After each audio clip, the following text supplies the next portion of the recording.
গল্পের নাম এক আকাশ ভালোবাসি। রচনায় নিশাত জাহান নিশি। গল্পের প্রথম পর্ব। 10 কেজি ওজনের ভারী লেহেঙ্গা পরে ফিল্ম স্টার আলেয়া ভাটের সাজে নূর ভাইয়ার সাথে বসে আছি রেজিস্ট্রি অফিসে। দীর্ঘ 3 বছর পর নূর ভাইয়ার সাথে দেখা। দুজনই রেজিস্ট্রি অফিসে পাশাপাশি বসে আছি। নূর ভাইয়া আমাকে জোর করে কলেজ হোস্টেল থেকে উঠিয়ে এনেছে। নূর ভাইয়ার ভয়ে হোস্টেল ম্যানেজার সহ আদার্স ম্যাম এন্ড স্টুডেন্টেরা ঢকঢক করে কাঁপছিল। কেউ উনাকে বাধা দেওয়ার সাহস জোগাতে পারছিল নি। He is so dangerous. রাগলে পুরো অ্যাটম বোম হয়ে যায়। বোম ব্লাস্টের ভয়ে কেউ সামনে এগুতে চায় না।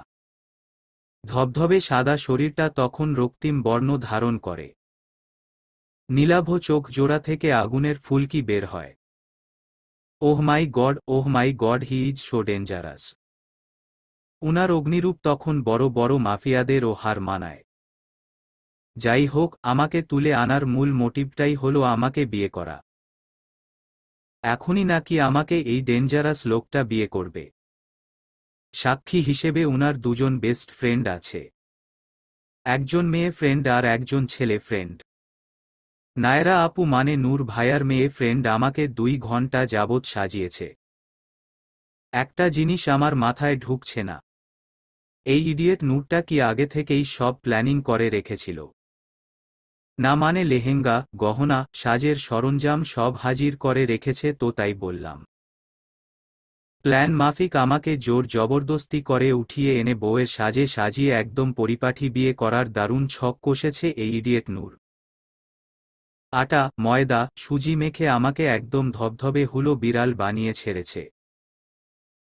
চেহারার গঠন ভালো বলে ফিল্ম স্টার আলেয়া ভাটের চেয়ে কম সুন্দরী লাগছে না আমাকে। শ্যামলা ত্বকটা কেমন ফর্সা হয়ে গেছে। অথচ আমি কেঁদে কেটে সব সাজ নষ্ট করে ফেলছি। খুব জোরে জোরে চিল্লিয়ে কাঁদছি। হাত পা ছুড়াছুড়ি করে কাঁদছি। এতে কোনো লাভ হচ্ছে না মনে হয়। নূর ভাইয়া এবং উনার ফ্রেন্ডরা কোনো টু শব্দও করছে না। নাক কুঁচকে বিরক্তিও প্রকাশ করছে না। এর ঠিকঠাক কারণ আমি খুঁজে পাচ্ছি না। যেভাবে আমি চিল্লাচ্ছি আমার মনে হয় না কোনো সুস্থ মানুষ আমার আশেপাশে থাকবে বলে, কিন্তু না, এই নূর ভাইয়া তো উল্টে আমার সাথে চিপকে বসে আছে।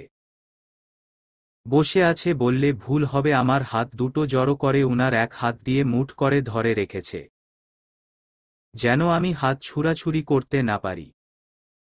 উনি বিরক্ত হয়ে আমার কানের নিচে দুটো ঠাটিয়ে দিবে তা না, আমার দিকে চেয়ে চেয়ে কেমন দাঁত বের করে হাসছে। অদ্ভুত এক হাসি, যাকে বলে রহস্যময় হাসি। আজব এই হাসির কারণ আমি বুঝছি না। এভাবে আমার দিকে তাকিয়ে তাকিয়ে হাসার কি হলো? আমি কি কোনো ভিন গ্রহের প্রাণী নাকি এলিয়েন? না, এভাবে আর চলতে দেওয়া যাচ্ছে না। এ হাসির কারণ আমাকে খুঁজে বের করতেই হবে। আমি কান্না থামিয়ে গলাটা ঝাঁকিয়ে নূর ভাইয়াকে উদ্দেশ্য করে কিছুটা ফিসফিসিয়ে বললাম, আপনি কি পাগল হইছেন? এভাবে দাঁত কেলিয়ে হাসছেন কেন? মানে বুঝলাম না। মানুষ তো কানের কাছে এমন ঘ্যান ঘ্যান শুনলে বিরক্তি প্রকাশ করে। কমচে কম একটা হলে ও কানের নিচে বাজিয়ে দেয়। বাট আপনার কোনো রিয়েকশনই দেখছি না। আপনার কি মনে হচ্ছে না আপনি এলিয়েনদের মতো আচরণ করছেন?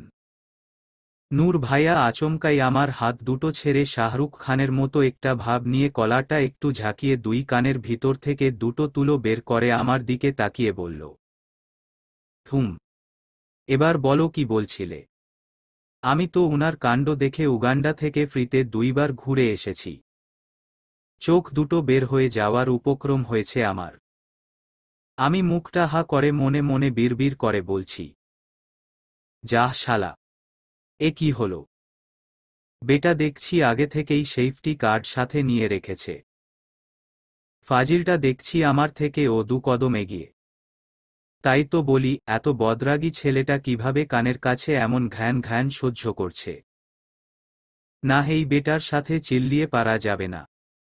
অ্যাকচুয়ালি কিছু করেই পারা যাবে না।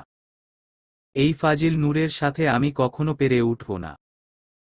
এখন বরং চুপচাপ বিয়েটা করে নেই। যা হবার পরে হবে। নূর ভাইয়া আমার দিকে এক ভ্রু উঁচু করে তাকিয়ে আছে। চোখ দিয়ে গিলে খাচ্ছে আমাকে। বেটা লুচ্চা। ইচ্ছে করছে নীল চোখ দুটো বের করে মার্বেল খেলতে। এতে অন্তত একটা খেলা হলে ও শিখতে পারব। হোক সেটা খারাপ খেলা। বাট খেলা তো খেলাই। নূর ভাইয়া আমার দিকে কিছুক্ষণ তাকিয়ে থেকে বাঁকা হেসে বলল, are you ready to marry me miss Chand? অবশ্য তুমি রেডি থাকো বা না থাকো এতে আমার কি। I just don't care. I will marry you right now. Okay. I will not listen to any of your prohibitions. কথাগুলো একটানা বলে নূর ভাইয়া রেজিস্টারের কাছ থেকে লাল মলাটের খাতাটা ছিনিয়ে এনে আমার সামনে ধরল। সাথে একটা পেন এনে আমার হাতে গুজে দিল। চোখ লাল করে আমার দিকে তাকিয়ে বলল, এখনই এখানে সাইন করবে। না হয় ৩ বছর আমার থেকে লুকিয়ে লুকিয়ে বেড়ানোর প্রতিশোধ করায় গণ্ডায় তুলব। ১ বছরের জন্য দেশের বাইরে ছিলাম বলে তুমি আমার চোখকে ফাঁকি দিয়ে আমাদের বাড়ি থেকে পালাতে পেরেছ। দেশে ফিরেই তোমাকে খুঁজতে নেমেছি। You know what? I am so terrible. So quickly sign this paper. আমি চোখে হাজারো নোনাজল নিয়ে নূর ভাইয়ার দিকে তাকিয়ে আছি। আমার চোখে স্পষ্ট করুণ আকুতি বুঝা যাচ্ছে। ইন দিস টাইম নূর ভাইয়া এসব চোখের ভাষা বুঝার মোডে নেই। এসব বুঝার জন্য মুড জিনিসটা খুব ম্যাটার করে। বিশেষ করে মনের ভাষা এবং চোখের ভাষা বুঝার জন্য। আই থিঙ্ক মোড জিনিসটা খুব এসেনশিয়াল। ছলো চোখে নূর ভাইয়ার দিকে তাকিয়ে বললাম, আমি এই বিয়েটা করতে চাই না নূর ভাইয়া। Please let me go. এভাবে আমার জীবনটা নষ্ট করে দিও না। I have just 21 years old. আমার অনেক স্বপ্ন পূরণ করা বাকি আছে। আমি এত তাড়াতাড়ি বিয়ে করতে চাই না। নূর ভাইয়া চোয়াল শক্ত করে আমার দিকে তাকিয়ে বলল, বিয়ের পরে ও তুমি স্বপ্ন পূরণ করতে পারবে চাঁদ। এসব প্রাচীন আমলের কথা তোমার মুখে মানায় না। তাছাড়া আমি জাস্ট তোমাকে কোর্ট ম্যারেজ করে রাখব। আমার পরিবারের কেউই এই ব্যাপারে কিছু জানতে পারবে না। আমি এখনই তোমার থেকে স্বামীর অধিকার চাচ্ছি না ওকে। সো ইউ কেন এসোড? আমি কিছুতেই নূর ভাইয়ার কথা শুনতে রাজি না। পেনটা হাতে তুলে আবার ফেলে দিয়েছি। কিছুতেই আমি ওই পেপারে সাইন করব না। নূর ভাইয়া বাঘের মতো হুঙ্কার দিয়ে পেনটা টেবিলের তলা থেকে তুলে আমার হাতে জোর করে ধরিয়ে দিচ্ছে আর চেঁচিয়ে বলছে, কলমটা ধরো বলছি। আমাকে হিংস্র হতে বাধ্য করো না চাঁদ। এই বিয়েতে আমাদের দুজনেরই মঙ্গল। তুমি শুধু আমার চাঁদ, আর কারো না। আমি তোমাকে প্রচণ্ড রকম ভালোবাসি চাঁদ। আমি থাকতে তুমি অন্য কারো হতে পারো না। জানি না কোন ভুলে তুমি আমাকে ৩ বছর আগে ছেড়ে চলে এসেছিলে। ১ বছরের মাথায় দেশে ফিরে টানা দুটো বছর ধরে আমি তোমাকে পাগলের মতো খুঁজেছি চাঁদ। ফাইনালি আজ তোমাকে খুঁজে পেলাম। আমার দিকে একটু চেয়ে দেখো না চাঁদ। শরীরের কতটা অবনতি হয়েছে আমার। ৩ বছরে কোনো একটা বেলা আমি ঠিকমতো খেয়েছি কিনা আই ডোন্ট নো। ঘুমের ঔষধ খেয়ে চোখগুলোকে বিশ্রাম দিয়েছি। স্মোকিং করে পেটের ক্ষুধা মিটিয়েছি। কিছুতেই তোমাকে আমি আর হারাতে দেব না চাঁদ। আমি একটু শান্তি চাই। নিশ্চিন্তে তোমার বুকে মাথা রেখে ঘুমাতে চাই। প্লিজ তুমি আমাকে নিরাশ করো না। I have need some rest. Please don't ignore me and make me yours right now. আমি টলমল চোখে নূর ভাইয়ার দিকে তাকিয়ে আছি। এই মানুষটা সত্যিই আমাকে খুব ভালোবাসে। কিন্তু পরিস্থিতির কাছে আমার হাত পা বাঁধা। আমি চাইলে ও নূর ভাইয়ার হতে পারি না। এতে প্রায় অনেকজনেরই রুহের হায় লাগবে। নূর ভাইয়া আমার সাথে থাকলে জিন্দেগিতেও হ্যাপি হবে না। আমি হাতে ধরে আমার ভালোবাসার মানুষটার জীবনটা ধ্বংস করে দিতে পারি না। কিছুতেই আমি এই বিয়ে করতে পারব না। নূর ভাইয়া ও নাছোড়বান্দা। জোর করে আমার হাত ধরে রেজিস্ট্রি পেপারে সাইন করিয়ে নিল। নিজের লেখা দেখে নিজেই হার্ট ফেইল করছি। একটা জীবন্ত তেলাপোকাকে কালো কালির কৌটায় ছেড়ে দিয়ে ভালো করে কালো কালিতে চুবিয়ে একটা সাদা কাগজে ছেড়ে দিলে যেমন বিচ্ছিরি আঁকিবুকি হবে, আমার হাতের লেখাটাও এই মুহূর্তে এতটাই বিচ্ছিরি লাগছে। ছি রাভিশ, জঘন্য, ওয়াক, থু। পড়ালেখার এই গুণ রইল আমার। নাওয়া ম study in BBA third year. নিজের বিয়েতে এত বিচ্ছিরি ভাবে সাইন দিতে হবে আমি স্বপ্নেও ভাবিনি। ছি ছি ছি, লজ্জায় নাক কান কাটা যাচ্ছে। লাগাতার করতালির আওয়াজে আমার ধ্যান ভাঙ্গল। নূর ভাইয়া এবং উনার সাঙ্গ পাঙ্গরা দাঁত কেলিয়ে হাসছে আর করতালি দিচ্ছে। মনে হচ্ছে পুরো পৃথিবীটা ওদের নামে লিখে নিয়েছে। বিরক্ত লাগছে, খুব বিরক্ত লাগছে। ইচ্ছে করছে নিজের মাথায় নিজেই গাড্ডা মারি। কি এক ভয়ঙ্কর পরিস্থিতির মধ্যে পড়লাম আমি। এই মুহূর্তে মামুর সাথে কথা বলতে খুব ইচ্ছে করছে, তবে তা আদৌ সম্ভব না। নূর ভাইয়া আমার ফোনটা অলরেডি ছিনিয়ে নিয়েছে। সাদের ফোনটা আর কখনো হাতের কাছে পাবো কিনা তাও বুঝতে পারছি না। এর মাঝেই নূর ভাইয়া দাঁত কেলিয়ে হেসে আমার সামনে থেকে রেজিস্ট্রি পেপারটা নিয়ে পেনটা হাতে তুলে রেজিস্ট্রি পেপারে সাইন করছে আর বলছে, ইয়েস, বিয়ে কমপ্লিট। খুশিতে আমার আরও একবার সাইন করতে ইচ্ছে করছে। চাঁদ সারা জীবনের জন্য আমার হয়ে গেল। আর কেউ আমাদের মাঝে বাধা হয়ে দাঁড়াতে পারবে না। নূর ভাইয়ার কথা শুনে আমার কান্নার স্রোত যেন দ্বিগুণ বেড়ে গেল। কি জবাব দেব আমি মামুকে? মামু যে আমার জন্য অন্য কাউকে ঠিক করে রেখেছে, তাহলে কি আমার জন্য মামুর সম্মান নষ্ট হবে? মামুর এতদিনের সাহায্যের প্রতিদান কি আমি মামুর সম্মান নষ্ট করে দিব? আমার কষ্টটা কেউ বুঝল না। আম্মু আব্বুও বুঝল না। তাই তো আমাকে ছেড়ে সেই ছোটবেলায় তারার দেশে পাড়ি জমিয়েছে। তিনটে বছর সবার থেকে দূরে থেকে ও শেষ রক্ষাটা করতে পারলাম না। সেই নূর ভাইয়ার খপ্পরে আবার পড়তে হলো। যাদের থেকে পিছু ছাড়াতে চাই তারাই বেশি করে আমার পিছু তারা করে। আমার ভবিষ্যৎ আমি নিজ চোখে দেখতে পারছি। নূর ভাইয়ার পরিবার সত্যিটা জানলে আবার নতুন কোনো তুফান উঠবে। সবাই আমাকেই দোষ দিবে। বলবে যে আমি নূর ভাইয়াকে ফুসলিয়েছি। উনি কিভাবে আমার খোঁজ জানল তা আমার কাছে সম্পূর্ণ অস্পষ্ট। এখন তো আমার পালিয়ে যাওয়ার সব রাস্তাও বন্ধ হয়ে গেল। আচমকাই নূর ভাইয়া আমাকে ঝাপটে ধরে বলল, তুমি চিন্তা করো না চাঁদ। আমার পরিবার তোমাকে ঠিক মেনে নিবে। আমার পরিবারের প্রত্যেকটা মানুষ তোমাকে খুব ভালোবাসে। তাছাড়া তুমি টেনশন করো না। আমি এত শীঘ্রই বাড়িতে আমাদের বিয়ের কথাটা জানাবো না। বড় ভাইয়ার বিয়ের পর আমি ফ্যামিলিতে আমাদের বিয়ের ব্যাপারটা জানাবো। তুমি এতদিনে অনার্স মাস্টার্স কমপ্লিট করে ফুল গ্র্যাজুয়েটেড হয়ে যাবে। তোমার সব স্বপ্ন আমি পূরণ করব চাঁদ। কথাগুলো বলেই নূর ভাইয়া উপস্থিত সবাইকে উদ্দেশ্য করে চেঁচিয়ে বলল, সবাই চোখে হাত দাও। 5 মিনিটের আগে চোখ খুলবে না। নূর ভাইয়ার কথায় সবাই চোখে হাত দিয়ে ফেলল। নূর ভাইয়া আমার দিকে তাকিয়ে বাঁকা হেসে আচমকাই আমার ঠোঁট জোড়া আঁকড়ে ধরল। আমি চোখ বড় বড় করে নূর ভাইয়ার দিকে তাকিয়ে আছি। নূর ভাইয়া ব্যস্ত আমার ঠোঁটের স্বাদ নিতে। আমি কোনো জোরাজুরি করছি না, শুধু চোখ দিয়ে জল ফেলছি। অ্যাকচুয়ালি এই মুহূর্তে আমার কি করা উচিত আমি ঠিক বুঝে উঠতে পারছি না। প্রায় 5 মিনিট পর নূর ভাইয়া আমার ঠোঁট জোড়া ছাড়ল। আমি মাথাটা নিচু করে রেখেছি। লোকটার দিকে তাকাতে একটুও ইচ্ছে করছে না। লজ্জা থেকে নাকি ক্ষোভ থেকে সঠিক বুঝতে পারছি না। নূর ভাইয়া চেয়ার ছেড়ে উঠে সোজা দাঁড়িয়ে পড়ল।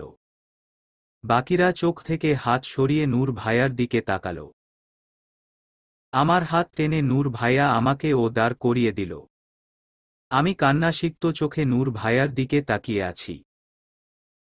নূর ভাইয়া একটু ঝুঁকে আমার চোখের নোনা জলগুলো মুছে দিয়ে হুট করে আমাকে আধকোলে তুলে নিল। নূর ভাইয়া দরজার দিকে পা বাড়াচ্ছে আর উনার ফ্রেন্ডদের উদ্দেশ্য করে চেঁচিয়ে বলছে, সামির, নায়রা। সাক্ষীর জায়গায় সিগনেচার দিয়ে স্যারের বিল মিটিয়ে অফিসের বাইরে এসে দাঁড়া। আমি চাঁদকে হোস্টেল পৌঁছে দিয়ে আসছি। কথাগুলো বলেই নূর ভাইয়া আমাকে নিয়ে রেজিস্ট্রি অফিস থেকে বের হয়ে একটা খালি রিকশায় উঠে গেল। আমি নিজেকে যথেষ্ট গুটিয়ে রেখেছি। নূর ভাইয়ার গায়ের সাথে ঘেঁষতে চাইছি না। নূর ভাইয়া ব্যাপারটা আঁচ করে ডেবিল স্মাইল দিয়ে আমাকে আষ্টেপিষ্টে ধরে কানের কাছে ফিসফিস করে বলল, আমার পিছু ছাড়ানোর চেষ্টা একদম করবে না চাঁদ। তুমি এখন আমার বিয়ে করাবো। আমি তোমার গায়ে টাচ করতে পারবো। এমনকি তোমার সাথে যা ইচ্ছা তাই করতে পারবো। ভালো হবে এটাই, যদি তুমি নিজেকে গুটিয়ে না রেখে আমাকে ভর করে বসো। এতে তুমি ব্যথাও পাবে না, আর গাড়ি থেকে পড়ে যাওয়ার রিস্কও থাকবে না। আমি কিছু বললাম না। নিচের দিকে তাকিয়ে চোখের জল ছাড়ছি। এবার একটু নিজের সাথে কথা বলতে চাই। আমি নাহিমা আহমেদ চাঁদনী। সবাই আদর করে আমাকে চাঁদ বলে ডাকে। আমার যখন 5 বছর বয়স তখন আমার আম্মু আব্বু আগুনে পুড়ে মারা যায়। অ্যাকচুয়ালি আমাদের বাড়িতে আগুন লেগেছিল। সিলিন্ডার ব্লাস্ট হয়েছিল। আমাদের ছোট্ট রাজপ্রাসাদটা এক নিমিষে শেষ হয়ে যায়। 2 তলা বাড়িটা মুহূর্তেই পুড়ে ছাই হয়ে যায়। আমি পাশের বাড়িতে ছিলাম বলে আজ পর্যন্ত সুস্থ অবস্থায় শ্বাস নিচ্ছি। আমার আম্মু আব্বু উইদিন অন দ্য স্পটে মারা যায়। 5 বছরের পুচকি ছিলাম বলে অত শত বুঝতে পারিনি। শুধু মামুর কান্না দেখে আমিও একটু আধটু কেঁদেছিলাম। তখন থেকেই আমি ফুফুর বাড়িতে মানুষ হই। নূর ভাইয়া আমার ফুফাতো ভাই। নূর ভাইয়ারা 2 ভাই 1 বোন। উনাদের জয়েন্ট ফ্যামিলি। উনার চাচারা ও উনাদের সাথে একই বাড়িতে থাকে। আমার ফুফুর পরিবারটা খুব হাসি খুশি পরিবার আর খুব ভালো পরিবার। সবকিছু ঠিকঠাক চলছিল। কিন্তু 3 বছর আগে আচমকাই আমি একটা সত্যির মুখোমুখি হই। সেই সত্যিটা আমার পক্ষে মেনে নেওয়া সম্ভব হচ্ছিল না। তাই ওই দিন ভোর রাতে ওই বাড়ি থেকে পালিয়ে আসি।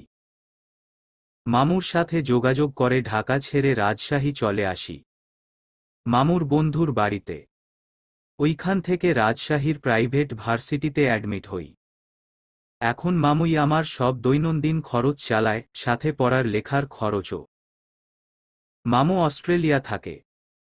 কবে দেশে ফিরবে ঠিক নেই। আম্মু আব্বুর প্রতি খুব অভিযোগ জমে আছে আমার। ওরা নেই বলেই আমার লাইফটা এলোমেলো হয়ে গেল। ইচ্ছে করছে চিল্লিয়ে বলতে, আম্মু আব্বু, কেন আমাকে এতিম করে চলে গেলে? এভাবে আমাকে ছেড়ে যাওয়াটা কি খুব জরুরি ছিল? উপরওয়ালা কেন আমার মাথার উপর থেকে এক এক করে ছায়াগুলো কেড়ে নিল? এতটা যন্ত্রণা আমি আর নিতে পারছি না। বুকের ভিতরটা কষ্টে ছেয়ে আছে। একটা সুস্থ, সুন্দর, পরিপূর্ণ লাইফ থেকে আমি বঞ্চিত হলাম। এর মাঝেই রিকশা এসে থেমে গেল হোস্টেলের গেইটের সামনে। নূর ভাইয়া আমার দিকে তাকিয়ে কিছু একটা বলতে নিলেই আমি ভারী লেহেঙ্গাটা দুহাতে তুলে গাড়ি থেকে নেমে দৌড়ে হোস্টেলের গেইটের ভিতর ঢুকে যাই। হোস্টেলের ভিতরে পা রাখবো আচমকাই মনে হলো আমি হাওয়ায় ভাসছি। বুঝতে আর দেরি হলো না, আমাকে অলরেডি কেউ কোলে তুলে নিয়েছে। সেই কেউটা আর অন্য কেউ না, মিস্টার নূর আবরার। জামাই বলে কথা, হুটহাট বউকে কোলে তুলবে সেটা অবশ্য অবাক হওয়ার কিছুই না।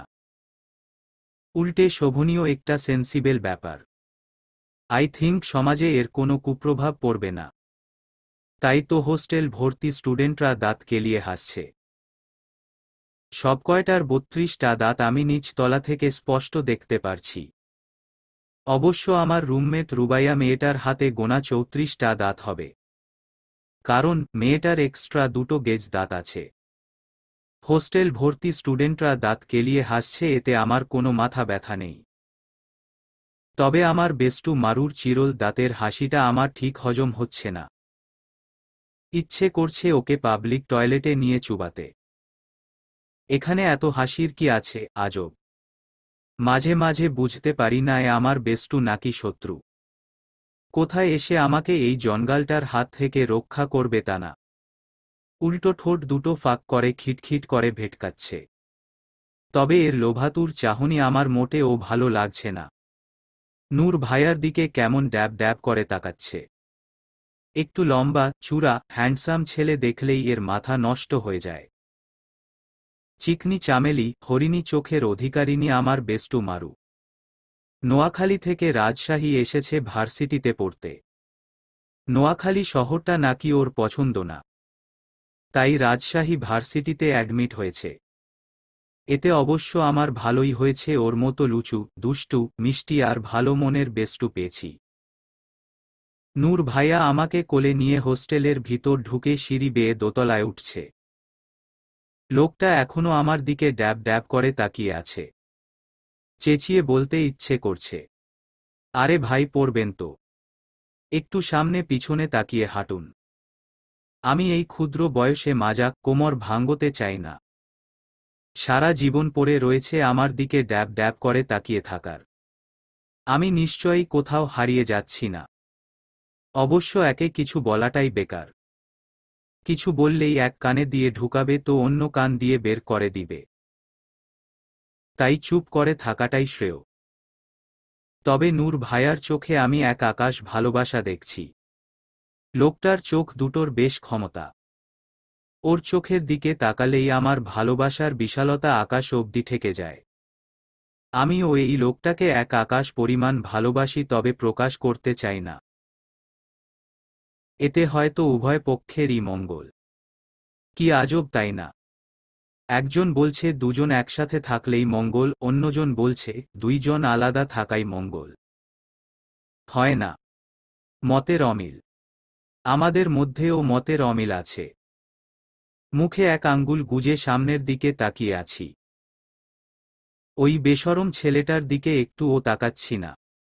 নূর ভাইয়া গলা ঝাঁকিয়ে কিছুটা নরম স্বরে বলল, বলছিলাম কি, মনে মনে এত বিড়বিড় না করে ক্লিয়ারলি আমার কাছেই তো সব কিছু শেয়ার করতে পারো। হাজার হলেও আমি তোমার বেটার হাফ। কিছুটা হলেও তোমাকে সঙ্গ দিতে পারবো। তোমার হ্যাঁতে হ্যাঁ মিলাতে পারবো। আর নাতে না। যদিও তুমি আমাকেই মনে মনে সার্ফ এক্সেল দিয়ে ওয়াশ করে নিট এন্ড ক্লিয়ার করে দিচ্ছ। এতে অবশ্য আমার কিছু আসে যায় না। বিকজ তোমার 100% হক আছে আমাকে নিয়ে চর্চা করার। আমি লোকটার দিকে একবার হিংস্র বাঘিনীর লুকে তাকিয়ে মুখটাকে আবার অন্যদিকে ফিরিয়ে নিলাম। ওমা, এর মাঝেই আবার নোয়াখাইল্লা মারুটা এসে হাজির। ওর হিজড়া টাইপ লুক দেখে আমার গা পিত্তি জ্বলে যাচ্ছে। নিজের শরীরকে এভাবে হেলিয়ে দুলিয়ে ফেসটা পাউট করে নূর ভাইয়ার দিকে এমন ড্যাব ড্যাব তাকানোর মানেটা কি? না বুঝলাম না নিজেকে এভাবে অন্য রকম অদ্ভুত একটা লুকে প্রেজেন্ট করার মানে কি? ওর কি মনে হচ্ছে না এই লুকে ওকে লেসবো লাগছে? চোখ মুখ লাল করে মারুর দিকে তাকিয়ে আছি। আমার চোখে স্পষ্ট দেখা যাচ্ছে ওকে শুটিয়ে লাল করে দেওয়ার দৃশ্য। মেয়েটা আমার দিকে তাকাচ্ছেই না, নূর ভাইয়ার দিকেই তাকিয়ে আছে। আমি এবার মারুর থেকে চোখ সরিয়ে নূর ভাইয়ার দিকে তাকালাম। নূর ভাইয়া ও মারুর দিকে তাকিয়ে আছে। তাও আবার বাঁকা হেসে। না, আর মেনে নেওয়া যাচ্ছে না। বিয়ে করা জামাই আমার অন্য মেয়ের দিকে তাকিয়ে থাকবে কেন? No no no, it's totally unexpectable. Maru খুব হেলেদুলে লাজুক ভঙ্গিতে নূর ভাইয়ার দিকে তাকিয়ে বলল, হায় ভাইয়া, কেমন আছেন? আমি চাঁদের বেষ্টু মারু বলছি। নূর ভাইয়া গলাটা ঝাঁকিয়ে বলল, কল মি জিজু শালিকা। তোমার হাব ভাব দেখে মনে হচ্ছে তুমি আমাকে অনেক আগে থেকেই চেনো। আগে কোথাও দেখেছ নাকি আমাকে? মারু মুখটা হা করে কিছু বলতে যাবে এর আগেই আমি নূর ভাইয়ার কোল থেকে নেমে মারুর মুখ চেপে ধরলাম। মারু চোখ দুটো বড় বড় করে ওর মুখ থেকে আমার হাত ছাড়ানোর চেষ্টা করছে আর এক নাগারে উম করছে। আমি অসবে পাত্তা না দিয়ে নূর ভাইয়ার দিকে রাগী দৃষ্টিতে তাকিয়ে বলল, আমার সর্বনাশ তো করেই ছেড়েছেন। এখানে দাঁড়িয়ে দাঁড়িয়ে আবার যাত্রা পালা করার কি আছে? Please get out from here. Noor ভাইয়া শার্টের হাতা ফোল্ড করতে করতে আমার দিকে এগিয়ে এসে ঘোর লাগা দৃষ্টিতে আমার দিকে তাকিয়ে বলল, প্লিজ জানেমান, এভাবে তাকিও না। তোমার এই অগ্নি দৃষ্টি আমাকে জ্বালিয়ে দিচ্ছে। শেষে না আমার ঢাকা যাওয়াটাই মিস হয়ে যায়। তখন কিন্তু তোমাকে অনেক জ্বালা পোহাতে হবে। এর মাঝেই নূর ভাইয়ার ফোন বেজে উঠল। পাঞ্জাবির পকেট থেকে ফোনটা বের করে নূর ভাইয়া স্ক্রিনের দিকে তাকিয়ে কলটা পিক করে বলল, হুম ভাইয়া বল। ওই পাশ থেকে কি বলল শুনতে পেলাম না। ভাববেন না আমি বয়রা। নূর ভাইয়ার ফোনের যথেষ্ট লাউড। আশেপাশের লোকজন ফোনের ওই প্রান্তের বলা প্রত্যেকটা কথা নিখুঁতভাবে শুনতে পারবে। কিন্তু আমি শুনতে পারলাম না। মূলত মারুর ঘ্যানানির জ্বালায়। নূর ভাইয়া আচমকা গলাটা ঝেড়ে বলল, না ভাইয়া আমি এখন সামিরের বাড়িতে। ফিরতে ফিরতে বিকেল হবে। তুই একাই যা। আমি আপাতত একটু বিজি আছি। তোর সাথে পরে কথা বলছি। কথাগুলো এক নিঃশ্বাসে বলে নূর ভাইয়া ফোনটা কেটে আমার দিকে তাকিয়ে বলল, চাঁদ শুনো, হোস্টেল থেকে একদম পালানোর চেষ্টা করবে না। ইউ নো হোয়াট, পৃথিবীর প্রতিটা আনাচে কানাচে খুঁজে হলেও আমি তোমাকে চোখের সামনে এনে হাজির করব। 3 বছর আমাকে অনেক জ্বালিয়েছ। আর জ্বালানোর চেষ্টাও করো না ওকে। আমি হোস্টেলের সামনে গার্ড লাগিয়ে যাচ্ছি। পালানোর চেষ্টা করবে তো ধরা খাবে। তখন কিন্তু আমি আরও দ্বিগুণ হিংস্র হতে বাধ্য হব। কেঁদে কেটে অকুল পাবে না তখন। মৃন্ময় ভাইয়া কল করেছিল। দোলা আপু সিঙ্গাপুর থেকে ব্যাক করছে। মৃন্ময় ভাইয়া অলরেডি চলে গেছে পিক করতে। আমাকে এক্ষুনি রওনা দিতে হবে। কথাগুলো বলেই নূর ভাইয়া প্যান্টের অন্য পকেট থেকে আমার ফোনটা বের করে। অতপর মারুর মুখ থেকে আমার হাতটা ছাড়িয়ে মোবাইলটা আমার হাতে গুজে দিয়ে বলল, এই নাও তোমার ফোন। 24 ঘন্টা অন রাখবে। আমি এনি টাইম কল করতে পারি। প্রথম কল করার সাথে সাথে যেন তোমার মিষ্টি ভয়েসটা শুনতে পাই ওকে। না হয় ঢাকা থেকে এসে আবারও তোমার হোস্টেলে হানা দিব। তুমি কিন্তু আমার সম্পর্কে বেশ ভালো করেই জানো। 2 দিন পর এসে তোমাকে বাড়ি নিয়ে যাব। আগে ইডিয়েট সাকিবটাকে সোজা করে নেই। ওর জন্যই তুমি বাড়ি ছাড়তে বাধ্য হয়েছ। আম্মু আমাকে সব বলেছে। আগে ওর একটা উচিত শিক্ষা দিয়ে নেই, এরপর তোমাকে ওই বাড়িতে নিয়ে যাব। তোমাকে ছাড়া একটা মুহূর্ত থাকা আমার পক্ষে পসিবল না। তুমি চিন্তা করো না চাঁদ। আমি আমাদের বিয়ে সম্পর্কে এখনই কাউকে কিছু বলবো না। তুমি আমাদের বাড়িতে আগে যেভাবে ছিলে এখনো ঠিক সেভাবেই থাকবে। বাড়ির সবাই তোমাকে খুব মিস করছে। তোমাকে দেখতে চাইছে। অনেক পালিয়ে পালিয়ে বেরিয়েছ কিন্তু এখন আর না। কথাগুলো বলেই নূর ভাইয়া মারুর চোখর সামনে আমার ঠোঁটে চুমো খেয়ে নিল। আমি ঠোঁটে হাত দিয়ে দাঁড়িয়ে আছি। মারু খিলখিল করে হেসে নূর ভাইয়ার দিকে তাকিয়ে বলল, জিজু, আমি কিন্তু এখানে আছি। শালিকার সামনেই চুটিয়ে রোম্যান্স করা হচ্ছে তাই না? মারু আরেকটু ভাব নিয়ে বলল, অবশ্য শালির সামনেই তো প্রেম ভালোবাসা করবেন। আমাদের সম্পর্কটাই তো এরকম। বুঝলাম না। আচমকা মারু আমাকে ঠেঙ্গানি দিয়ে এমন পজিশনে এক ধাক্কা দিল। অতপর সরাসরি নূর ভাইয়ার ঠোঁটের সাথে আমার ঠোঁটের সংঘর্ষ হয়ে গেল। আমি চোখ দুটো বন্ধ করে নূর ভাইয়ার ঠোঁটের সাথে ঠোঁট লাগিয়ে রেখেছি। অবশ্য আমি ইচ্ছে করে লাগিয়ে রাখিনি। নূর ভাইয়া আমার ঠোঁটকে চুম্বকের মতো টানছে। মারু দাঁত কেলিয়ে বলছে, এইবার হইছে খাপের খাপ। তোগরে এমনই মানায়। নিউলি ম্যারেড কাপল এমনই তো চিপকা থাকবি। বাহ বাহ, নোয়াখাইল্লাটা এবার নিজের ফর্মে ফিরে আসছে। খাঁটি নোয়াখাইল্লা কথা। এক ধাক্কা দিয়ে নূর ভাইয়ার থেকে নিজেকে ছাড়িয়ে নিলাম। রাগে গিজগিজ করতে করতে সিঁড়ি বেয়ে সোজা 3 তলায় উঠে গেলাম। নূর ভাইয়া খানিক হেসে মারুকে উদ্দেশ্য করে বলল, শালিকা আপনার অ্যাটিটিউড আমার বেশ পছন্দ হয়েছে। আপনি রাজি থাকলে আমি আপনাকে বড় ভাবির চোখে দেখতে পারি। আমার কিন্তু একজন বড় ভাই আছে। উনি আবার আমার মতো প্রেম ভালোবাসা করে না। একদম খাঁটি সিঙ্গেল। মারু পারছে না এখনই নূর ভাইয়ার কথায় রাজি হয়ে মৃন্ময় ভাইয়ার গলায় ঝুলে যেতে। মৃন্ময় ভাইয়া আর নূর ভাইয়াকে এই লুচ্চিটা ভালো করেই চিনে। আমার ফোনে হাজার ফটো আছে ওদের। মৃন্ময় ভাইয়াকে দেখলেই ওর মনে লাড্ডু ফুটে। এখন তো সরাসরি চান্সই পেয়ে গেল। একে আর কে আটকাবে? ফতাফত ঝুলে যাবে মৃন্ময় ভাইয়ার গলায়। 3 তলা থেকে উকি চুকি মেরে সব দেখছি। এই মেয়ের গায়ে পড়ার স্বভাব আজ আমি ঠেঙ্গিয়ে বের করব। জাস্ট একা রুমে পেয়ে নেই। নূর ভাইয়া কিছু একটা মনে করে পকেট থেকে একটা ক্রেডিট কার্ড বের করে মারুর হাতে গুজে দিয়ে বলল, শালিকা, এটা আপনার কাছে রাখুন। চাঁদকে এ সম্পর্কে কিছু বলবেন না। যখন চাঁদের প্রয়োজন পড়বে তখন আপনি আপনার পক্ষ থেকে এই ক্রেডিট কার্ডটা চাঁদের হাতে তুলে দিবেন। অ্যাকচুয়ালি চাঁদ কারো কাছ থেকে খুব সহজে হেল্প নিতে চায় না। আই থিংক চাঁদ কোনো কারণে আমার উপর রেগে আছে। মোটেও এখন আমার থেকে ক্রেডিট কার্ডটা নিবে না। আপনি তো ওর বেস্ট ফ্রেন্ড। আপনার কাছ থেকে হয়তো নিতে পারে। ছলো চোখে আমি 3 তলা থেকে নূর ভাইয়ার দিকে তাকিয়ে আছি। লোকটা এখনো আমাকে কতটা বুঝে।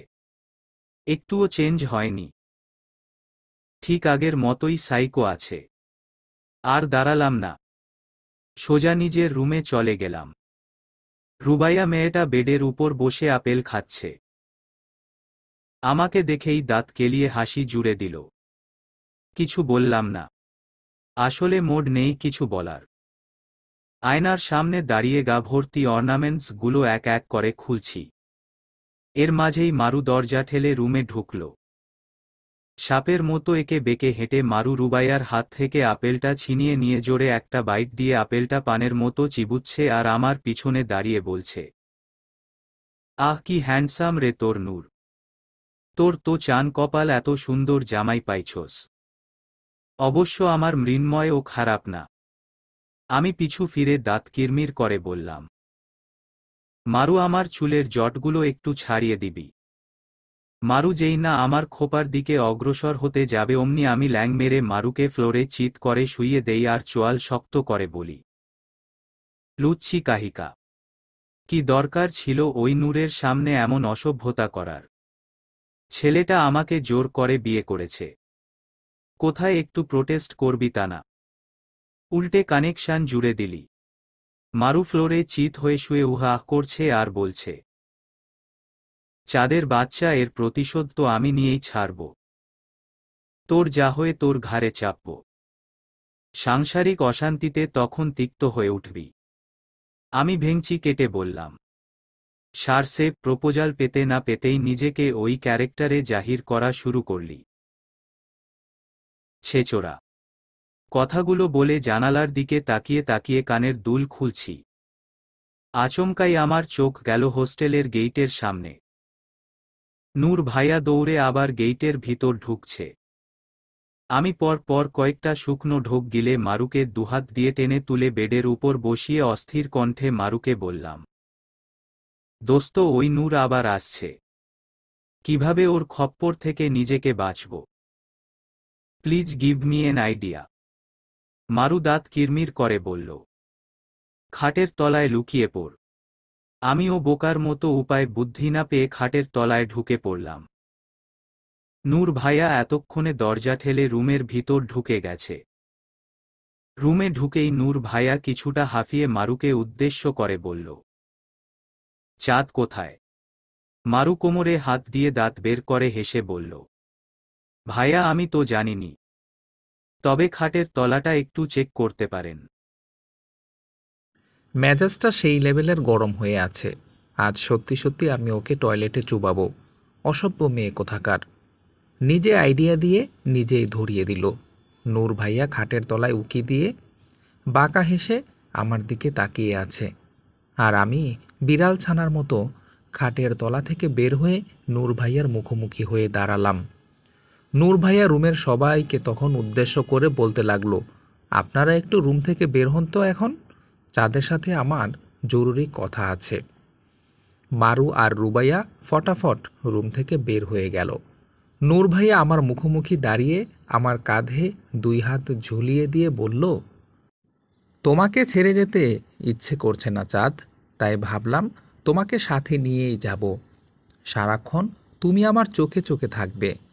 ভেবেছিলাম 2 দিন পর এসে তোমাকে নিয়ে যাব, কিন্তু এখন সেটা সম্ভব না। আরও 2 দিন ওয়েট করা টোটালি আমার পক্ষে ইম্পসিবল। 3-3টে বছর তোমার জন্য আমি ওয়েট করেছি। আরও 2টো দিন ওয়েট করা মানে 2 শতাব্দী তোমার জন্য ওয়েট করা। এতটা সময়ের অপেক্ষা আমাকে মেরেই দেবে। অলরেডি আধমরা হয়ে গেছি আমি। আসলেই নূর ভাইয়া অনেকটা শুকিয়ে গেছে, চেহারাটাও কেমন ফ্যাকাশে হয়ে গেছে, চোখের নিচে খানিক কালো দাগও পড়ে গেছে। তবে এটা ভেবে অবাক লাগছে যে ফুপুমণি কত গুছিয়ে মিথ্যে বলতে পারে। নিজেরা ষড়যন্ত্র করে মাঝখান থেকে সাকিব ভাইয়াকে ফাঁসিয়ে দিল। আসলেই ওরা জিনিয়াস, গুটি সাজাতে এক্সপার্ট। যাই হোক, নূর ভাইয়ার সাথে আমি ওই বাড়িতে যাব না। আমার মৌনতা দেখে নূর ভাইয়া গলাটা আবারও ঝাঁকিয়ে বলল, তাড়াতাড়ি চেঞ্জ করে নাও চাঁদ, আমরা এক্ষুনি রওনা দিব।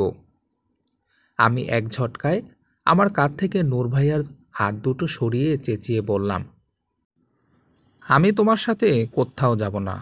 শুনে রাখো, আমি যেখানে আছি সেখানেই থাকব। জোর করে বিয়ে করেছো বলে যখন যা ইচ্ছে হবে তাই আমার উপর চাপিয়ে দিবে তোমরা, আর আমিও লক্ষ্মী মেয়ের মতো সেগুলো মেনে নিব? না, তা কখনো হবে না। অনেক হয়েছে, প্লিজ তুমি আমার চোখের সামনে থেকে এখন চলে যাও। নূর ভাইয়া আচমকা আমাকে টাইট করে জড়িয়ে ধরল। 2 হাত দিয়ে আমাকে আষ্টে পৃষ্ঠে জড়িয়ে ধরে আমার কানের কাছে ফিসফিসিয়ে বলল, তুমি আমার ওয়াইফ চাঁদ, আমি যেখানে থাকবো তুমিও সেখানেই থাকবে। আমার এক আকাশ ভালোবাসার কাছে তোমার রাগটা জাস্ট ঠুনকো, কোনো ম্যাটারই নাই সব। 1000বার তুমি আমাকে ফিরিয়ে দিলেও আমি 1,00,000বার তোমার কাছে ফিরে আসব। তুমি ছাড়া আমি কিছুই না চাঁদ, জলজ্যান্ত একটা মরা লাশ। আমি একটু শান্তি চাই চাঁদ। চোখগুলো বেশ তৃষ্ণার্ত হয়ে আছে পরিপূর্ণ একটা ঘুমের জন্য। শরীরটাও তরতাজা হতে চাইছে। এই মুহূর্তে তোমাকে আমার দারুণভাবে প্রয়োজন। সো অযথা রাগ না দেখিয়ে তাড়াতাড়ি চেঞ্জ করে ফ্রেশ হয়ে নাও। আচমকাই পিঠে পানি জাতীয় কিছুর অনুভূতি পেলাম। নূর ভাইয়া কেঁদে দিয়েছেন। অজান্তেই মনটা খারাপ হয়ে গেল আমার। অন্তত এই লোকটার জন্য হলেও আমাকে ওই বাড়িতে ফিরে যেতে হবে। সবার মুখোমুখি হতে হবে আমাকে। নূর ভাইয়া আমাকে ছেড়ে দাঁড়ালো দূরে গিয়ে। আমি নিজেও জানি এখন আমার নূর ভাইয়ার কথাটাই শুনতে হবে, এছাড়া আর কোনো উপায় নেই। ওনার ভালোবাসার বিশালতার কাছে আমার রাগটা একটা পিঁপড়ের সমান। তবে এটা ভেবে খারাপ লাগছে যে আবারও আমাকে ওই বাড়িতে ফিরে যেতে হবে, আর আবারও অশান্তি। সবাই আমার সাথে আবারও অশান্তি করবে, তবে নূর ভাইয়ার অগোচরে। সাথে দোলা আপুও ওদের সাথে জয়েন করবে। সম্পত্তির লোভ আসলে বড় লোভ, যেখানে বাকি সব সম্পর্কের টান সস্তা। কালো একটা সালোয়ার স্যুট নিয়ে ওয়াশরুমে চলে গেলাম। দরজা লাগিয়ে প্রায় 15 মিনিট খুব কেঁদেছি। আসলে এতিম হলে এভাবেই দরজা আটকে কাঁদতে হয়। মা বাবা থাকলে অন্তত তাদের কাছে কষ্টটা শেয়ার করতে পারতাম। তখন অবশ্য আমাকে অন্যের বাড়িতে আশ্রয় নিয়ে থাকতে হতো না। বুক ফুলিয়ে নিজের বাড়িতে থাকতে পারতাম, নিজের মা বাবার ছায়ায় থাকতে পারতাম। ভাগ্য আমার বিপরীত বলে ছোটবেলা থেকে সাফার করে আসছি। সালোয়ার স্যুটটা পরে ওয়াশরুম থেকে বের হয়ে এলাম। রুমে ঢুকেই দেখি মারু রেডি হচ্ছে। আমাকে দেখে মারু দাঁত কেলিয়ে হেসে বলল, চাঁদু, আমিও তোর সাথে যাব। নূর ভাইয়া বলেছে কয়েকদিন থেকে আবারও ফিরে চলে আসব। আমি বেশ বুঝতে পেরেছি মারু কেন নূর ভাইয়ার কথায় রাজি হয়েছে। মূলত আমাকে প্রটেস্ট করার জন্য। মেয়েটা আসলে আমার জীবনের ফার্স্ট টু লাস্ট সব জানে। ওই বাড়িতে ঘটা প্রত্যেকটা ঘটনা মারু জানে। তাই আমার পাশে থাকার জন্যই মারু ওই বাড়িতে যাচ্ছে, প্লাস মৃন্ময় ভাইয়ার জন্যেও। নূর ভাইয়া মৃদু হেসে আমার হাত ধরে রুমের দরজা ক্রস করে হোস্টেলের গেটের দিকে এগোচ্ছে, আর সেই সাথে পিছনে মারুও আসছে। হোস্টেলের গেটের সামনে দাঁড়িয়ে দেখলাম সামির ভাইয়া আর নায়রা আপু একটা গাড়ি নিয়ে দাঁড়িয়ে আছে। নূর ভাইয়া, আমি আর মারু উঠে গেলাম গাড়িতে। অতঃপর গাড়ি ছুটে চলল ঢাকার উদ্দেশ্যে। গাড়িতে বসে আছি নূর ভায়ার সাথে চিপকে। নূর ভায়ার গাড়িটা তেমন বড় না, তাই একটু সমস্যা হচ্ছে বসতে। তিনজন একসাথে বসলে মনে হবে লোকাল বাসে বসে আছি। এত দামি গাড়িতে বসে ও নিজেকে লোকাল বাসের সামান্য প্যাসেঞ্জার মনে হচ্ছে। আমার মনে হয় না মারুর বসতে কোনো প্রবলেম হচ্ছে। হাত পা ছড়িয়ে ছিটিয়ে বসেছে। মানে বুঝছি না এই মেয়েটা এত সেলফিশ কি করে হতে পারে। তবে ওর চাহনি দেখে মনে হচ্ছে না সে সেলফিশনেস থেকে এমনটা করছে, সে ইচ্ছে করে এমনটা করছে নূর ভায়ার সাথে আমাকে চিপকে দেওয়ার জন্য। এই মেয়ের আসল মোটিভটাই হলো নূর ভায়াকে সুযোগ করে দেওয়া। নূর ভায়া ও সুযোগ বুঝে আমাকে আষ্টেপৃষ্ঠে ধরে রেখেছে। ওরা দুজনই এক্কেবারে সেম। তবে ওরা দুজনই আমার লাইফের দুটো গুরুত্বপূর্ণ পার্ট। নূর ভায়ার বুকের সাথে মিশে আছি। উনার প্রতিটা শ্বাস প্রশ্বাসের শব্দ আমি শুনতে পাচ্ছি। বুকের ভিতর অদ্ভুত ধুকপুকানির আওয়াজটাও আমার কানে আসছে। গিটারের স্ট্রিংয়ের চেয়েও খুব তেজ এই কম্পিত ধুকপুকুনির। উনি আমাকে আঁকড়ে ধরে চোখ দুটো বন্ধ করে রেখেছে। আই থিঙ্ক একটু আধটু ঘুমের ঘোরও লেগে গেছে। আচ্ছা, উনি কি আমাকে বুকে নিয়ে শান্তি অনুভব করছে আমি যতটা করছি? খুব নিশ্চিন্ত লাগছে নিজেকে। উনিও হয়তো নিজেকে অতটাই নিশ্চিন্ত বোধ করছে। ভালোবাসার ফিলিংসটাই এরকম। ভালোবাসার মানুষটা পাশে থাকলে মনে হয় আপনি স্বর্গ রাজ্যে বসবাস করছেন। দুটো মনের মানুষের উপস্থিতি স্বর্গ রাজ্যটাকে আরো মধুময় করে তোলে। তখন আপনার দিক বেদিক খেয়াল থাকবে না। মনে হবে আপনিই পুরো স্বর্গ রাজ্যের মালিক। আমরা মানুষ খুব অদ্ভুত। মৃত্যু ছাড়াই স্বর্গপুরীর সাথে নিজের প্রিয় মানুষকে নিয়ে ঘুরে আসি। তখন মাথা থেকে বের হয়ে যায় যে মৃত্যু ব্যতীত স্বর্গপুরী যাওয়া পসিবল না। আবার মৃত্যুর পরেও কারো কারো নসিবে স্বর্গপুরী জুটে না। কেন যেন আচমকাই চোখ দুটো উত্তাল হয়ে উঠল। কেঁদে কেটে নূর ভায়াকে ভাসিয়ে দিতে ইচ্ছে করছে। আমার চোখ দুটোতেও ঘুম ভর করেছে। আমিও 3টে বছর ঘুমাতে পারিনি। তাহলে কি সময় এসেছে চোখ দুটোকে বিশ্রাম দেওয়ার? অপর পাশে তাকিয়ে দেখলাম মারু কানে হেডফোন গুজে ঠোঁট দুটো নাড়াচ্ছে আর ব্যাক সিটের সাথে মাথাটাকে হেলান দিয়ে রেখেছে। বুঝতে পারলাম মারু বিখ্যাত শিল্পীর সুরেলা গলার গানটাকে ইচ্ছে মতো অপমান করছে। গানের স্ট্যান্ডার্ড লেভেল লো করে দিয়েছে। যা বিদঘুটে গলা ওর, কাওয়া ডাকার মতো। যাই হোক, নূর ভায়ার বুকে মাথা রেখে চোখ দুটো বন্ধ করে ফেললাম। ঘুম পেয়েছে খুব। যেহেতু শান্তির একটা ঘুমানোর জায়গাও পেয়ে গেছি, তো আর দেরি করে লাভ কি? এর চেয়ে নিরাপদ আর শান্তির জায়গা আর কোথাও আছে বলে আমার মনে হয় না। লম্বা একটা ঘুম দিলাম, সে ঘুম ভাঙল 4 ঘন্টা পর। ঘুম থেকে উঠে পিটপিট চোখে প্রথমেই নূর ভায়ার হাস্যোজ্জ্বল মুখটা দেখলাম। ইচ্ছে করছে আমিও একটা মুচকি হাসি দিয়ে নূর ভায়াকে জড়িয়ে ধরি, কিন্তু তা আর হচ্ছে না। মনে চাইলেও বিবেক চাইছে না, তাই নিজেকে দমিয়ে নিলাম। নূর ভায়া বড় একটা হাই তুলে আমার দিকে তাকিয়ে বলল, টানা 4 ঘন্টা ঘুমিয়েছি দুজন। গাড়ি এসে বাড়ির সামনে দাঁড়িয়ে আছে। তোমার ফ্রেন্ড মারু জাগিয়েছে বলে জাগতে পারলাম। না হয় এভাবে আরো কতক্ষণ ঘুমিয়ে থাকতাম, আই ডোন্ট নো। নূর ভাইয়া কিছুটা থেমে আবার বলল, দেখলে তো চাঁদ, তুমি আমার ঘুমের মেডিসিন। এতদিন চোখে ঘুমই ভর করেনি, আর আজ দেখো, তোমাকে বুকে পেতে না পেতেই কতটা সময় ধরে তৃপ্তির ঘুম ঘুমিয়েছি। নূর ভাইয়ার চোখে ক্লান্তির ছাপটা মিয়ে গেছে, চোখ দুটো শান্ত লাগছে, নীলাভ চোখ দুটো গ্লেজ করছে, দেখতে বেশ ভাল লাগছে। নূর ভাইয়ার থেকে চোখ সরিয়ে অপর পাশে তাকালাম। মারুর ছায়া ও চোখে পড়ছে না। আজব, মেয়েটা কই গেল? একদম লাপাত্তা। স্বামীর ভাইয়া আর নায়রা আপুকে ও দেখছি না, হয়তো ওরা চলে গেছে। নূর ভাইয়ার দিকে তাকিয়ে কিছুটা উদ্বিগ্ন কণ্ঠে বললাম, মারু কই? নূর ভাইয়া মুচকি হেসে জানালা দিয়ে বাইরের দিকে ইশারা করল। আমি চোখ বড় বড় করে রাস্তার পাশের টং দোকানে তাকিয়ে আছি। মারু টং দোকানে বসে পায়ের উপর পা তুলে টা খাচ্ছে। ওহ মাই গড, এই মেয়ে পারেও বটে। বাড়ির সামনে তো চলেই এসেছি।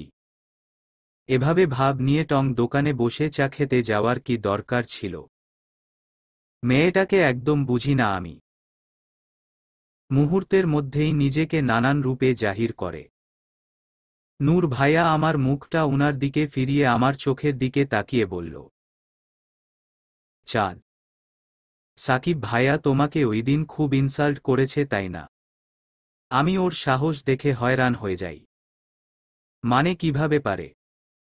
ভয় ডর নিশ্চয়ই মনের ভিতর নেই।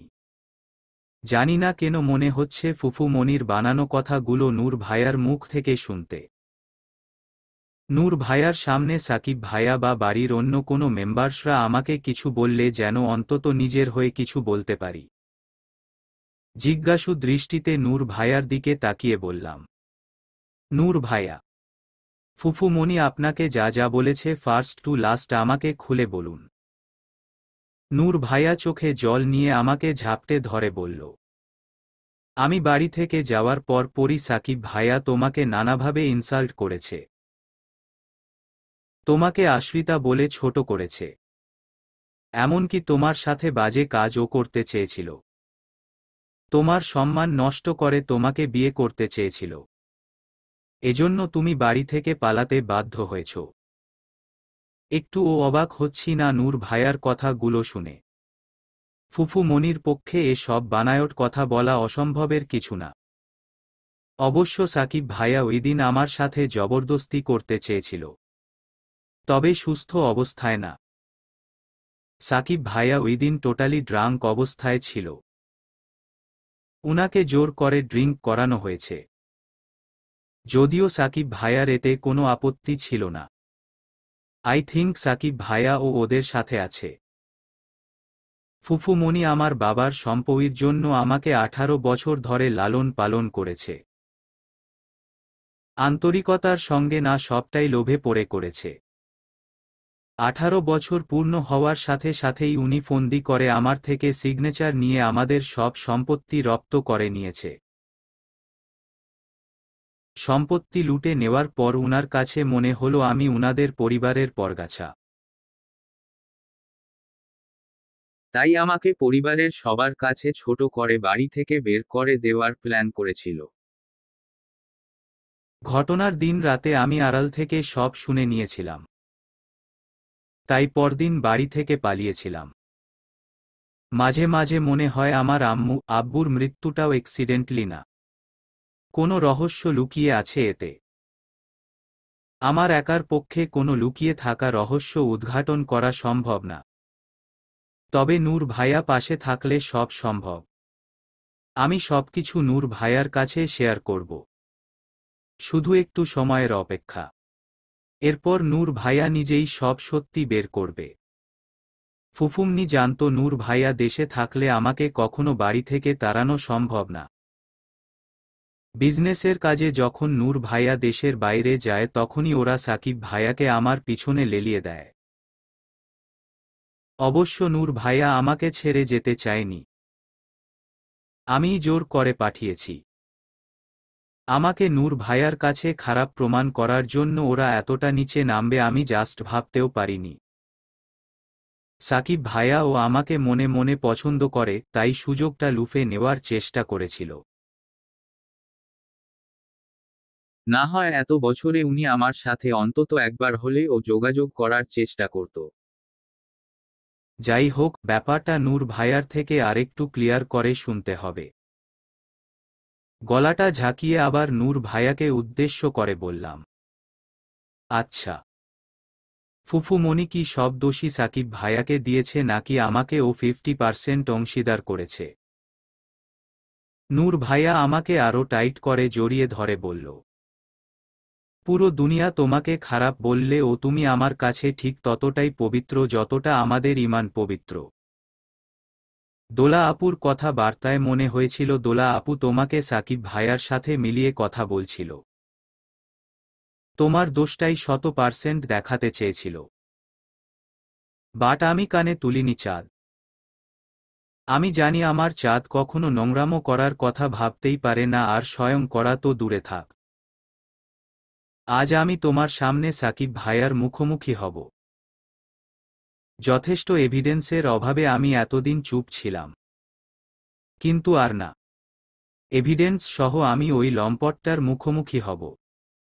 আমি যা ভাবছিলাম তাই হলো। আমাকে নূর ভাইয়ার চোখে খারাপ করার ছোট্ট একটা প্রচেষ্টা করেও ফেলেছে। তবে আমি জানি, নূর ভাইয়া কখনো আমাকে একতরফা দোষ দিবে না।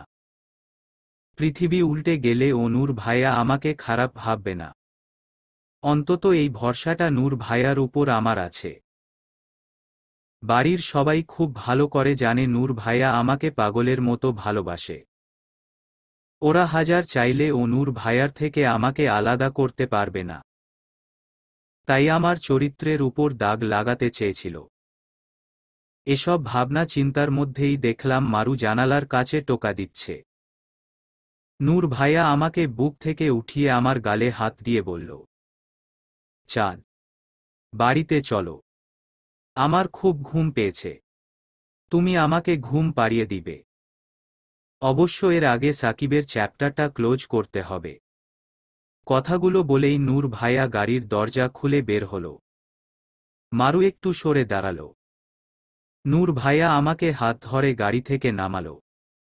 মারু পিটপিট চোখে আমার দিকে তাকিয়ে কানে কানে ফিসফিস করে বলল, বাড়িতে ঢুকেই ফার্স্টে আমাকে মৃন্ময়ের সাথে পরিচয় করিয়ে দিবি, না হয় তোর খবর আছে। ঘাড়ের উপর উঠে তোর ঘাড় মটকাবো। মেয়েটা আসলেই লুচ্ছি। আমি মরছি আমার জ্বালায়। মাঝখান থেকে সে এসে এক্সট্রা প্যারা দিচ্ছে। বুঝলাম না এই ডাইনিটা আমার সঙ্গ দিতে এসেছে নাকি নিজের লাইন সেট করতে। বন্ধু নামক 3 অক্ষরের ওয়ার্ডকে বুঝা বড় দায়। কখন যে কোন এঙ্গেলের রূপ নেয় বুঝা যায় না। দাঁত কিরমির করে আমি ওর কানে ফিসফিসিয়ে বললাম, আপাতত লুচ্চিগিরিটা একটু সাইডে রাখো। পরিস্থিতি নিয়ন্ত্রণের পর লুচ্চিগিরির রুলটা কন্টিনিউ করবি ওকে। মারু মুখটা হা করে কিছু একটা বলতে যাবে এর আগেই নূর ভাইয়া আমার হাত ধরে মারুকে উদ্দেশ্য করে মৃদু হেসে বলছে, চলুন মিস শালিকা। বাড়ির ভিতর গিয়ে 2 ফ্রেন্ড মিলে আড্ডা দিবেন। রাস্তায় আর কতক্ষণ দাঁড়িয়ে থাকবেন? নূর ভাইয়া আমার হাত ধরে সামনে হাঁটছে। মারু পিছু পিছু হাঁটছে। কিছুটা কৌতূহলী দৃষ্টিতে তাকিয়ে আমি মারুর হাত টেনে আমার পাশাপাশি দাঁড় করিয়ে কানে কানে ফিসফিসিয়ে বললাম, চা যে খেলি বিল দিল কে? তোর কাছে তো কখনো খুচরো থাকে না। এই টং দোকানদারের কাছে নিশ্চয়ই 1000 টাকার ভাঙতি হবে না। মারু বাঁকা হেসে বলল, মৃন্ময়ের নামে বাকিটুকে এসেছি। মৃন্ময়কে দেখলেই দোকানি চায়ের বিল পরিশোধ করবে। বেকুব হয়ে তাকিয়ে আছি মারুর দিকে। মানে মেয়েটা কিভাবে পারে মাথায় এত এত শয়তানি বুদ্ধি নিয়ে ঘুরতে? চিনে না জানে না একটা অপরিচিত ছেলের নামে বিল টুকে আসলো। How it so possible? মাঝে মাঝে হয়রান হয়ে যাই এই মেয়ের বাদরামি দেখে। বাড়ির সদর দরজায় পা রাখার সাথে সাথেই কেউ আমার হাত টেনে আমাকে ঝাপটে ধরল। মুখটা দেখার সুযোগও দিল না। আসলে আমি তখনও মারুর দিকে বড় বড় চোখ করে তাকিয়েছিলাম, তাই ঝাপটে ধরা ব্যক্তিটিকে খেয়াল করতে পারিনি। ব্যক্তিটির গা থেকে একটা চেনা স্মেল আসছে। বুঝতে আর দেরি হলো না, ফুফুমণি আমাকে ঝাপটে ধরেছে। সবই লোক দেখানো আদর। নূর ভাইয়ার সামনে নিজেকে ভালোভাবে প্রেজেন্ট করার অভিনয়। উনি আমাকে জড়িয়ে ধরেন, একা কান্না করছে আর বলছে, তুই এত বছর কোথায় ছিলি চাঁদ মা? জানিস তোকে আমরা কতটা হন্য হয়ে খুঁজেছি। আমার রুমের ব্যালকনি থেকে তোকে গেইটের সামনে দেখেই হুড়মুড়িয়ে দৌড়ে এলাম নিচে, তোকে কাছ থেকে দেখতে, বুকে নিতে। দেখেছিস আমার ছেলেটা তোকে কত ভালোবাসে। তোকে ঠিক খুঁজে বের করেছে। আর আমার ছেলেটাকে ছেড়ে যাস না মা। আমি ভুবন ভুলানো হাসি দিয়ে বললাম, আমি আজ সার্থক ফুফুমনি। তোমরা আমাকে নিয়ে এতটা কনসার্ন ছিলে আমার সত্যি জানা ছিল না। শুনে খুব ভালো লাগলো, সাথে আক্ষেপও। আচমকাই নূর ভাইয়া আমাকে ফুফুমনির কাছ থেকে সরিয়ে ফুফুমনির দিকে তাকিয়ে তেজি কণ্ঠে বলল, আম্মু প্লিজ, তুমি কুইকলি সাকিব ভাইয়াকে ড্রয়িং রুমে আসতে বলো। অনেক হিসেব বাকি আছে সাকিব ভাইয়ার সাথে আমার। সাকিব ভাইয়া হল নূর ভাইয়ার কাজিন। নূর ভাইয়ার ছোট চাঁচুর ছেলে। উনার মাথায় খানিক প্রবলেম আছে। ছোটবেলা থেকেই উনার এই প্রবলেম। তাই সারাদিন বাড়িতেই পড়ে থাকে। কোনো কাজ করার ক্ষমতা নেই উনার। ব্রেইন সচল না। সব হিসেব গুলিয়ে দেয়। তাই কেউ উনাকে অফিসে নিতে চায় না। উনাকে সবাই অকর্মণ্য বলেই ডাকে। ব্রেইন সচল না হলে ও লুচুগিরির দিক থেকে উনি খুব পারফেক্ট। আমার দিকে সবসময় খারাপ দৃষ্টিতে তাকাত। খারাপ ইঙ্গিতও করত। উনার একজন ছোট বোন আছে, নাম সানায়া। উনি নূর ভাইয়ার সেই মেজের। এর মাঝেই সাকিব ভাইয়া আর সোহেলি আন্টি মানে সাকিব ভাইয়ার আম্মু ড্রয়িং রুমে চলে এলো। সাকিব ভাইয়া আমার দিকে তাকিয়ে বাঁকা হেসে বলল, আবার চলে এলি আমার ঘাড় মটকাতে। ওই দিন তো আমাকে ফুল ড্রাঙ্ক অবস্থায় নিজের করতে চাইছি। আর কিছু বলতে পারল না, এর আগেই নূর ভাইয়া প্যান্ট থেকে বেল্ট খুলে এলোপাথারি সাকিব ভাইয়াকে চাবুক মারছে আর বলছে, ঠিকভাবে কথা বল আমার চাঁদের সাথে। নিজের লিমিট ক্রস করিস না প্লিজ। তুই আমার 2 বছরের বড় বলে এতদিন তোকে অনেক সহ্য করেছি। তোর সাহস হয় কিভাবে আমার চাঁদকে আমার সামনে ইনসাল্ট করার? আজ আমি তোকে কিছুতেই ছাড়ব না। শুধুমাত্র তোর জন্য চাঁদ এই বাড়ি ছাড়তে বাধ্য হয়েছে। আমার থেকে 3-3টে বছর দূরে দূরে থেকেছে। 3-3টে বছর তিলে তিলে আমি শেষ হয়েছি। আম্মু ভেবেছিল তুই সম্পূর্ণ সুস্থ না বলে ওই দিন চাঁদের সাথে অসভ্যতা করেছিস। ভেবেছে আমি তোকে ছাড় দিয়ে দিব। কিন্তু না, আমি তোকে ছাড় দেব না। চাঁদের সামনে তোকে শাস্তি দিব বলে তোকে এতদিন ছাড় দিয়েছি। আজ সেদিনটা চলে এসেছে। মামু মামি নেই বলে ভাবিস না আমার চাঁদ একা। আমি আছি ওর পাশে। আমিই ওর গার্ডিয়ান। আমিই ওর বিরুদ্ধে প্রোটেস্ট করব। নূর ভাইয়া এলোপাথারি মেরে যাচ্ছে জানোয়ার সাকিবটাকে। মারু আমার উড়োনার আঁচল ধরে হাসছে। আমিও কিছু বলছি না। চুপচাপ দেখে যাচ্ছি। ভালো লাগছে বেশ। 3 বছরের জমানো রাগগুলো সাকিবের বুক ফাটা আর্তনাদের মাধ্যমে পুষিয়ে নিচ্ছি। সাকিব ভাইয়ার আম্মু আর ফুফুমুনি জান প্রাণ দিয়ে নূর ভাইয়াকে ধাক্কাচ্ছে সাকিবকে ছেড়ে দেওয়ার জন্য। কিন্তু আমার মনে হচ্ছে না নূর ভাইয়া ওই সাকিবকে আধমরা না করা পর্যন্ত ছাড়বে। নূরের চাঁদের সাথে নোংরামো করার সাহস দেখিয়েছি সে। এত সহজে পার পাওয়া আদৌ সম্ভব না। নূর ভাইয়া ওই জানোয়ারটাকে মারতে মারতে ক্লান্ত হয়ে গেছে।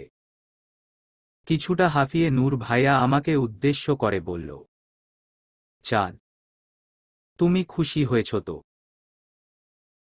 আমি এই জানোয়ারটাকে খুব মেরেছি। নেক্সট টাইম তোমার দিকে চোখ তুলে ও তাকাবে না। তুমি নিশ্চিন্তে এই বাড়িতে থাকবে। সাকিব ভাইয়া ফ্লোরে শুয়ে শুয়ে গঙ্গাচ্ছে। তাজা তাজা রক্ত গা থেকে পানির স্রোতের মতো ঝরছে। একেবারে আধমরা করে দিয়েছে। খুশিতে আমার লাফাতে মন চাইছে। হুট করেই সোহেলি আন্টি কাঁদতে কাঁদতে নূর ভাইয়ার দিকে তেড়ে এসে বলল, নূর, তুমি কাজটা একদম ঠিক করনি। একটা আশ্রিতা মেয়ের জন্য তুমি বড় ভাইয়ের গায়ে হাত তুললে, তাকে এভাবে বেধড়ক পেটালে। নূর ভাইয়া চোখগুলোকে রক্ত বর্ণ করে পায়ের কাছে থাকা সোফাটায় জোরে একটা লাথি দিয়ে চিল্লিয়ে বলল, ব্যবহার সংযত করো চাচিমণি। চাঁদ কোনো আশ্রিতা মেয়ে না। চাঁদ এই বাড়ির একটা পার্ট। আমি চাঁদের গার্ডিয়ান, চাঁদের ছায়া সঙ্গী। যতবার তোমরা চাঁদকে অপমান করবে ঠিক ততবারই তোমরা আমার কাছ থেকে এমন বেধড়ক মার এক্সপেক্ট করবে। তুমি আমার থেকে বয়সে যথেষ্ট বড় বলে ছাড় দিলাম, তবে দ্বিতীয়বার ভুল হলে ছাড় দেব না। সময় থাকতে নিজে ও ঠিক হও, এমনকি তোমার ছেলেকে ও সংযত করো। মারুর আগে ফুঁসছে। ওর ফুসফুসানির আওয়াজ আমার কান অবধি ঠেকেছে।